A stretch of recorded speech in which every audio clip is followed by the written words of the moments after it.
નમસ્કાર મિત્રો, વિડીયોમાં તમારું સ્વાગત છે। તો મિત્રો, અત્યારે ખૂબ જ મોટી અને દુઃખદ ખબર સામે મળી રહી છે। જી હા મિત્રો, તમને જણાવી દઈએ કે પકોડી ખાતી વખતે સાવધાન, આવું થઈ શકે। જી હા મિત્રો, તો અત્યારે ખૂબ જ મોટી અને દુઃખદ ખબર સામે આવી રહી છે। ત્યારે મિત્રો, ઉત્તર પ્રદેશના ઓરૈયામાં 42 વર્ષીય એક મહિલાને પકોડી ખાવા જવું ભારે પડ્યું છે।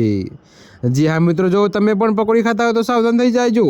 જો કે મિત્રો, તમને જણાવી દઈએ કે પકોડી ખાવા માટે મોં ખોલતા જ તેમનું જબડું ઉતરી ગયું, જેને કારણે તેમનું મોં લગભગ 1 કલાક સુધી ખુલ્લું રહ્યું। ત્યારે મિત્રો, ડૉક્ટરોની ઘણી મહેનત પછી જડબું તેની મૂળ સ્થિતિમાં આવ્યું હતું। જી હા મિત્રો, જો કે તમને વધુમાં એ પણ જણાવી દઈએ કે ડૉક્ટરોએ આ સ્થિતિને જો ડિસ્કોલેશન ગણાવી છે, જે ખાવાનું ખાતી વખતે મોં અચાનક વધુ પડતો ખુલી જવાથી થઈ શકે છે।